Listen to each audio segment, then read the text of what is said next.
কিছুদিন আগে ফেসবুকে একটা পোস্ট দিয়েছিলাম যে কোন ইউনিভার্সিটিটা best, public university or private university. এখানে অনেকে রেসপন্ড করছে, তাদেরকে থ্যাঙ্কস জানাচ্ছি। এবং আজকে আমরা এই ভিডিওটার মধ্যে প্রমাণ করব যে কোন ইউনিভার্সিটিটা আসলে best, public university or private university. Private university বলেন অর পাবলিক ইউনিভার্সিটি বলেন, এখানে পার্থক্য মেনলি 3 থেকে 4টি জায়গার মধ্যে বিদ্যমান। First of all, money. Public ভার্সিটিতে মানির পরিমাণ, যেটা সেমিস্টার খরচ, এটা অনেক কম। But in the private university it is too much expensive. Like একটা পাবলিক ভার্সিটির সেমিস্টার ফি হতে পারে 3,000 4,000, অন্যদিকে একটা প্রাইভেট ভার্সিটির সেমিস্টার খরচ হতে পারে আপ টু 20,000 অর 10,000। এটা বিবেচনা করলে পাবলিক ইউনিভার্সিটি বেস্ট। সেকেন্ড, ফ্যাসিলিটিসের দিক থেকে আমরা বলতে পারি যে পাবলিক ইউনিভার্সিটি বেস্ট। কেন? এখানে সর্বোচ্চ সুবিধা দেওয়া হয় একটা স্টুডেন্টকে তার ক্যারিয়ার ডেভেলপ করার জন্য। অন্যদিকে প্রাইভেট ইউনিভার্সিটিতে এর চেয়ে কম দেওয়া হয় না, কিন্তু যেটা দেওয়া হয় এটা বলতে গেলে অনেকটা ইনসাফিসিয়েন্ট। কিন্তু অনেক প্রাইভেট ইউনিভার্সিটি আছে সেখানে অনেক পরিমাণ দেওয়া হয়, যেটা পাবলিকের চেয়েও অনেকাংশে দেখা যায় পাবলিকের চেয়েও বেশি। এটা থেকে বলতে পারি যে ফ্যাসিলিটিসের দিক থেকে দুইটা প্রায় সমান, অন অর টু। লাইক একটা 49 একটা 51। নাম্বার 3, রিসার্চের দিক থেকেও বলতে পারি যে এটা পাবলিক আপনাকে অনেক সুযোগ দিবে। যেমন আপনি পাবলিক ইউনিভার্সিটি থেকে অনেক সুবিধা পাবেন রিসার্চ করার, যেটা প্রাইভেট আপনাকে অতটা দিবে না। প্রাইভেট ইউনিভার্সিটিতে যদি রিসার্চের কথা বলি, বাংলাদেশের প্রেক্ষাপটে প্রাইভেট ইউনিভার্সিটিতে রিসার্চের পরিমাণ অনেকটা কম।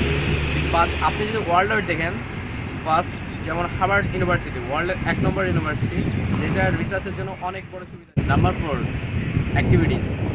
অ্যাক্টিভিটিসের দিক থেকে পাবলিক অনেকটা বেস্ট। কেননা প্রায় প্রত্যেকটা পাবলিক ইউনিভার্সিটিতে আপনাকে বিভিন্ন প্রকার ফোরাম, বিভিন্ন প্রকার কালচারাল প্রোগ্রাম, বিভিন্ন প্রকার অ্যাক্টিভিটিসের সুযোগ থাকবে।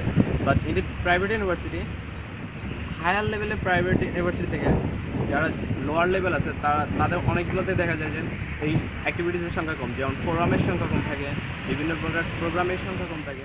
এইটা। নাম্বার 5, এর দিকে বলতে গেলে অলওয়েজ পাবলিক বেস্ট। কেন? পাবলিক ভার্সিটি অনেক বড় এরিয়া নিয়ে তৈরি হয়। কিছু প্রাইভেট ইউনিভার্সিটি ছাড়া, যেমন প্রাইভেটে কিছু আছে যে বিল্ডিংয়ের মধ্যে দোতলায় 3 তলায় কিছু ফ্ল্যাট ভাড়া নিয়ে প্রাইভেট ইউনিভার্সিটি তৈরি হচ্ছে। কিন্তু আপনি পাবলিক ইউনিভার্সিটি চিন্তা করেন, যেমন চিটাগাং ইউনিভার্সিটির জায়গা আছে 1700 একর। সেখানে একটি প্রাইভেট ইউনিভার্সিটি একটি ফ্ল্যাটের জাস্ট 2 থেকে 3টা রুম ভাড়া নিয়ে প্রাইভেট ইউনিভার্সিটি তৈরি হচ্ছে। সুতরাং এরা দিক দিয়ে বলতে গেলেও পাবলিক ইউনিভার্সিটি বেস্ট। নেক্সট হচ্ছে যে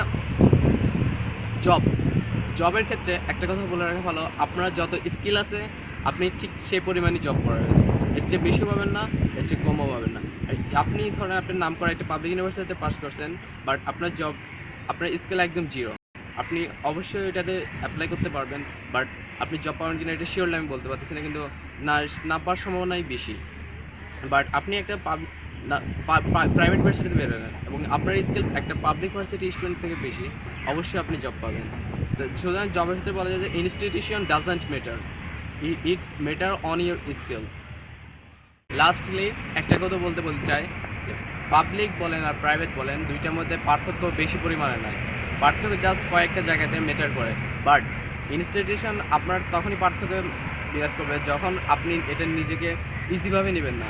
ধরেন আপনি প্রাইভেট ভার্সিটি স্টুডেন্ট, আপনি নিজেকে যদি পাবলিক থেকে ডিসক্রিমিনেশন করে রাখেন, তাহলে আপনার জন্য প্রাইভেট অনেক খারাপ হবে। এবং আপনি পাবলিকে থাকেন, আপনার একটা ফ্রেন্ড বা প্রাইভেটে অনেক হাই মানের ইউনিভার্সিটিতে পড়েন, আপনি এটাকে খাটো করে নিলেন।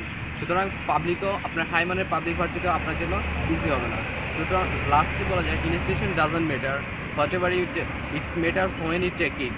সো যারা আপনারা কিছুদিন পর এইচএসসি পরীক্ষা রেজাল্ট দেবে এবং অ্যাডমিশন নেবেন, তাদেরকে বলতে চাই আপনারা কখনো ইনস্টিটিউশন বাঁচবেন। আপনি যে ইনস্টিটিউশনে চান্স পান বা যেটাতে আপনি পড়তে চান, সেটাতে আপনি বেস্ট দেওয়ার চেষ্টা করবেন, ওইটাকে নিজের মতো করে নেওয়ার চেষ্টা করবেন। তাহলে হবে যে আপনার লাইফ রিচফুল হবে। এটাই হলো। যেমন জবের কথা বলে একটা উদাহরণ দিতে চাই যে BCS 34-তে যে ফার্স্টে ছিল যে ভাইটি, উনি কিন্তু একটা প্রাইভেট ভার্সিটির স্টুডেন্ট ছিল। সুতরাং এখন আপনি বলতে পারবেন না যে অলওয়েজ পাবলিকই সব কিছু করে। এখন পাবলিকও আপনি কখনো ওনার একটা ফেভারিট লাইন ছিল যে debate between public and private city is should be of.